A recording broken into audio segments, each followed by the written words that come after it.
When I think back to the past 300 podcast episodes, I cannot think of anything else that I've ever done over the past 20 plus years that has created the greatest value, that has created the greatest return on time when it comes to networking, making connections, meeting new people, speaking, teaching, helping others.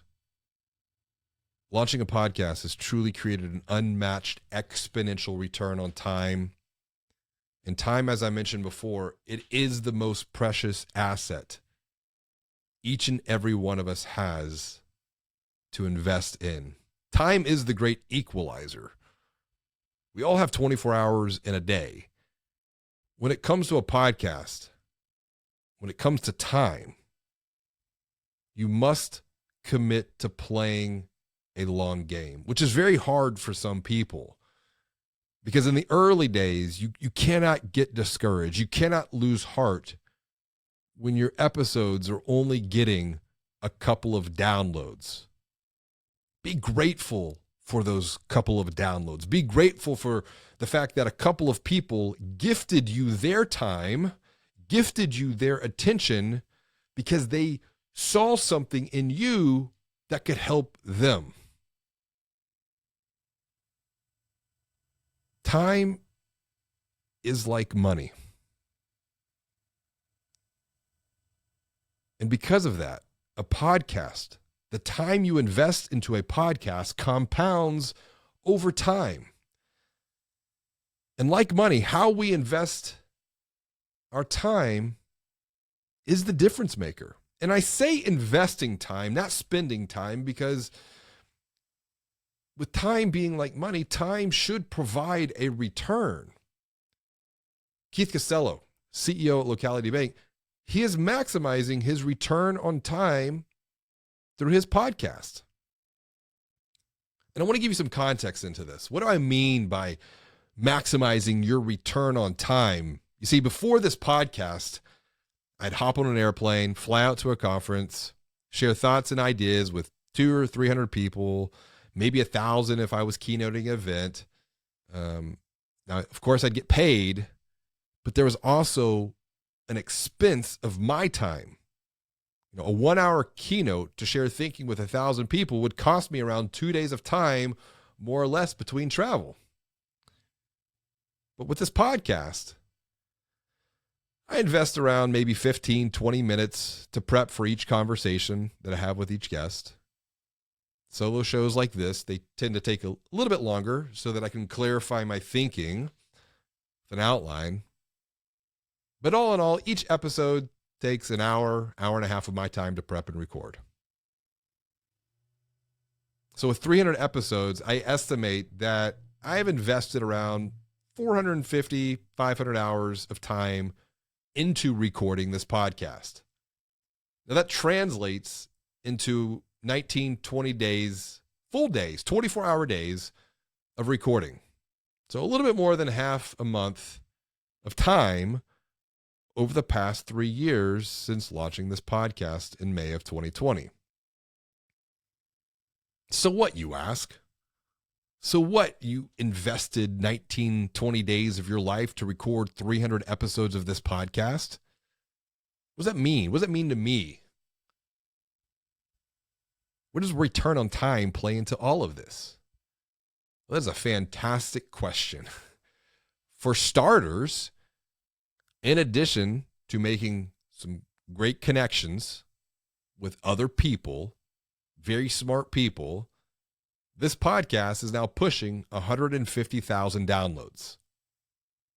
With each episode averaging, we'll say, around 35 minutes per episode, the 19, 20 days that I invested to record those 300 episodes has provided an opportunity for me to share over 5 million minutes of time with financial, brand, bank, credit union, fintech, marketing, and sales leaders around the world. That translates into about 87,000 hours of shared time, or a little more than 3,600 days. This is what I'm talking about multiplying time, about increasing the exponential return on time. I want to walk this back. Investing 19, 20 days of my life to record 300 podcast episodes over the past 3 years has provided me with an opportunity to share more than 3,600 days of time with financial brand marketing and sales leaders around the world. When you think there's about 1,000 days, more or less, over the course of 3 years, that truly is an exponential return. And these are results from just the podcast alone. Because this does not include all of the additional time that I have had the opportunity to share with people through articles that have come from the podcast, through social media posts that have become a podcast. Once again, a podcast is one of the best multipliers of time when it comes to providing help, when it comes to providing hope and guidance, when it comes to creating and sharing content being the fuel of the digital growth engine. So as we start to wrap up our conversation here today, I want you to think just for a moment, how could you maximize your return on time through a weekly 1-hour podcast conversation? How much more value would that create for others, other people, other business owners, entrepreneurs, moms, families in the communities that you're serving? And as a result, when you create value for these people, how much value would that create for you and your financial brand? But you may still be asking why. Why should I commit to something like this? And why now? Well, when we started this podcast 300 episodes ago in early 2020, the world was in a very different place. Of course, COVID was right at the very beginning. And then now, as we've navigated through that, we have another potential roadblock or opportunity, depending upon how you look at things. Because back in early 2020, sure, there was talk of AI, but AI really had not reached the mass consciousness of humanity. But as of November 30th, 2022, humanity has fully entered into the age of AI with the launch of ChatGPT. And I hypothesize that as we continue to journey even deeper into the age of AI, human-centric content like podcasts and videos shared through the modern-day public squares of social media will increase in exponential value because there is an exponential potential for written content like articles and blog posts, maybe even social media posts, to become highly commoditized thanks to the generative AI platforms like ChatGPT. Even in the age of AI, people will still want to connect with people, and people will continue to buy from people they know and trust. This is even more true in complex buying journeys like financial services, where trust can take months, even years, to reach a point where a consumer makes a decision to open an account or apply for a loan. Trust is the currency in which people trade and do business. And through communication mediums like podcasts and video, and then sharing those podcasts, sharing those videos within the public square of social media platforms, you can make micro deposits into the trust fund of people that sits between their ears as a lender, as a leader, or as an advisor. In fact, in the age of AI, the personal brand of lenders, leaders, and advisors has the potential to be even more influential than the corporate brand of financial brands. I'd say this is even more true for community financial brands where relationships can be formed in real life, in the communities that you serve, and then nurtured and grown digitally through podcast, through video, and all of the different types of content that can come from these communication mediums. But this will only happen when we share our knowledge and expertise, while at the same time unlocking, capturing, and amplifying the knowledge and expertise of others to guide people, to guide businesses and entrepreneurs beyond financial stress towards an even bigger, better, brighter future.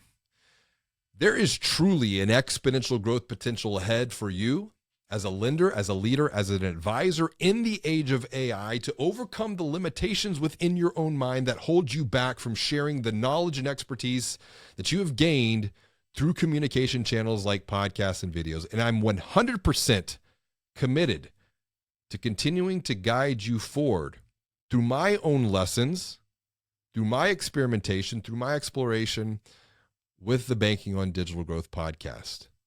Remember, you do not have to do this alone.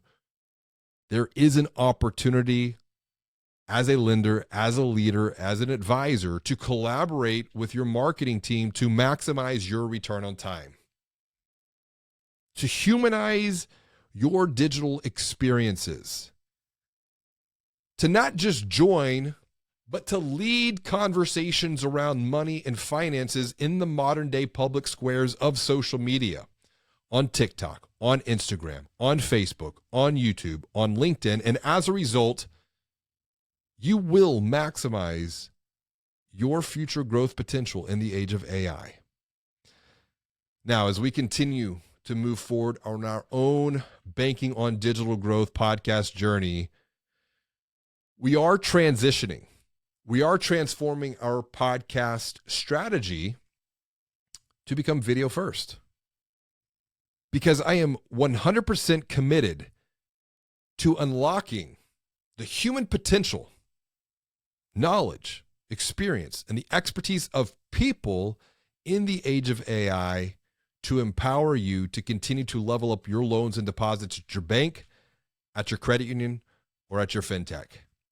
So I invite you to join me on YouTube by subscribing to the Digital Growth Institute's channel, where we're going to be bringing a whole new level of humanity to the conversations that we have here on this podcast so that you can continue to learn, grow, and move forward on your own journey of growth. Now, of course, you can continue to catch all of these conversations, all of the thinking that we share on this podcast on your favorite podcast player as well. But we are going to humanize this podcast through video on YouTube and video on LinkedIn to begin. But no matter if you watch or if you listen, or maybe there's a mix of both going forward into the future, I want to thank you for joining me for the past 300 conversations. It has been a tremendous honor, a pleasure, and a privilege to share time with you.